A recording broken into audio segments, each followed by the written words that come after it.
gamers, this is V and now we're watching another video for Second World Gods and Demons.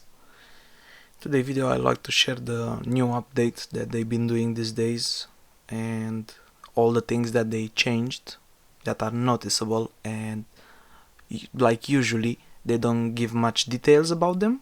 They only said about Spanish language, the event fog, and the third thing they said, oh, the mage, yeah, the male mage. So that's about it, what they told us about. But there are more things to it that we found them, and they are literally new, no one noticed them.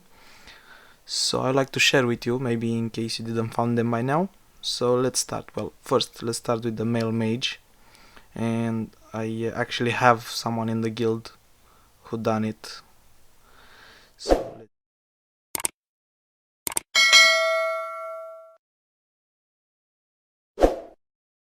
So we got the fog event. You guys noticed them by now. It's the stats are based the same like in Ashen Arena, so it's quite nice. I think it's the best event that they could do so far. I believe it's better than Night King and Ashen combined, because the survival thing, it's quite awesome, and the idea of finding skills and so on, it's interesting. And another thing they did on the gear here, if you go on socket, you will see that there are three things here. There is socket, titan, and also the stats array.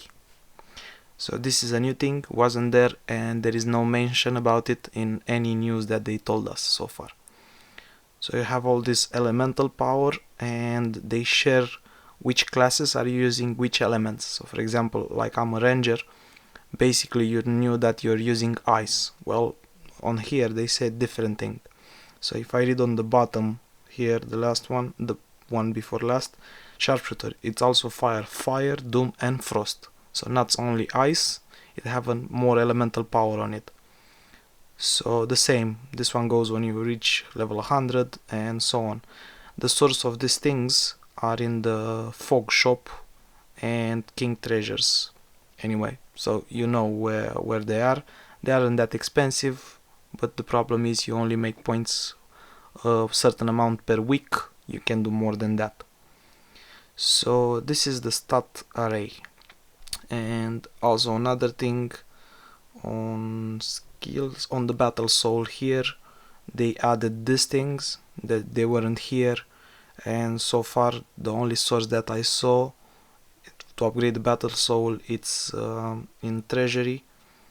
They added this king treasury with the new stuff, and also you can get dues. It's pretty much the same like the sacred sigils, if you notice, for dues. So it's kind of similar, the same. They are very rare to able to find them. Okay, that's the second one. Was the third? I keep forgetting them. So I show you the stats array. Oh yeah, I also want to highlight the shops. If you didn't notice, they didn't add nothing in the arena. In Frostwind, it's still the same. Still merits still the same. Heartfield the same. Arena. This is the Ashen Arena, and they added the gems, the elders and gems. They weren't there before in the previous one, and they also added the blood crystal that you need for the pets. You also can open a new things in pets and upgrade them and so on, and you also have them for kind of free in a way, but I'm still keeping points to be able to reach king to get the wings and the pet. Hard to do it anyway. So yeah, they added this elder gems and elder stones, and they are very useful, because until now you could get only 2 of each in Frostwind, but you never had enough points per week to actually buy them all 4. Well, maybe you had if you're a higher killer in Frostwind, but I wasn't that big, so I didn't have enough points to actually buy them both. And they added here so that you can buy, if you focus on elder gems for example to make legendaries, you can get 4 so far. And also they added in Night King the same. They added elder and gems, and also the bottom ones for the pet combat breakthrough. So that's actually also an increase, very useful, so you can get up to 6 now instead of less. And also you have in fog, so then in the new event you can get them as well after you unlock the warrior. It's not much, you can play a couple of times and reach warrior easily.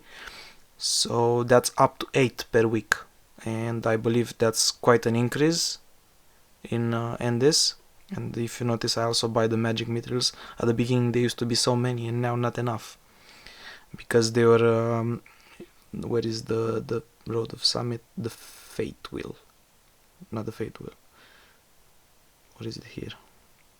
I keep forgetting things, you know, I'm getting ready before the video and after that I forget about them. I don't even know what I was talking about earlier. Anyway, let's get to the next one. So for these things, they are hard to go for the next grade, but they added a new system, and you can find it on the synthesize. If you didn't saw it before, you go to gear, and if you see in the middle here, instead of other gear, you go the fate wheel in the middle. So for the first one you get one fate wheel. What you need to sacrifice to be able to get it, it's a 2-star red item.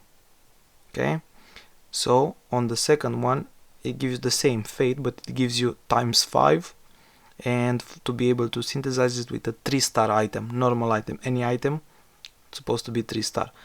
And doesn't matter which one of them you do it, because they are the same. So 1 2-star, it's 1. If you do 5 and synthesize them into a 3-star, you can get 5. So it's pretty much the same thing. So that's a good thing, because usually people on 10G, they have too many items, and after everyone does it, nobody buys them anymore. So they aren't useful anymore, but now they made the system to actually be useful. And the last thing for now, I will show on the layer.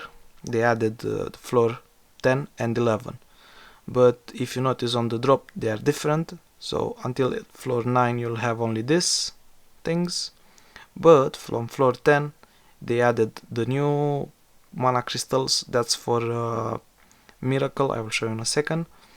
And besides this one, they added this, so stardust, and also, what did I get? I get a book. Well, now it's useful. So you get the magic divinity and also the demonic power stardust as a drop in layer. So to be able to farm in floor 10 and 11, totally worth it. And they also increase the drop rate on the medals in layer, so you might find it useful. And you also get the for the fate wheel also upgrade. They made it all over the place now. So like I used to say in my previous videos, about the moment the games it gets in upgrades, the rewards that now are feeling hard to get, they'll be a lot less. And I was right about the gems, the elder gems. So they were so hard to get 2 gems per week, and now you can get up to 8 per week. And that's not the only source. You can also get in the frost wing, that's 2 times a week. You can also get into chests. And for those, I recommend to actually open them in bulk, because they are working much better. So now I was trying so hard, and I'm nearly 71, and I'm still a long journey till 94, I believe I'm required. And the last tip I want to share for this video, on top of the update, is that the normal belt and off belt that you see here, orange ones, you can build them up to 3 stars, but you cannot turn them to red. So if you are from the beginning, if you want to upgrade them in the future, just start with the red ones, the normal ones from the first treasure. Okay, so these are the ones. You can start from this one and build it up to red, but the orange one, you can build it to 3 stars, but you can turn it to red. Well guys, that's pretty much all for this video. I hope you enjoy it and didn't know about things, of course. And if you notice any other things, please don't forget to drop your comments below, and I will learn in the same time with you guys. Don't forget to subscribe in case you didn't, and I will see you on the next video.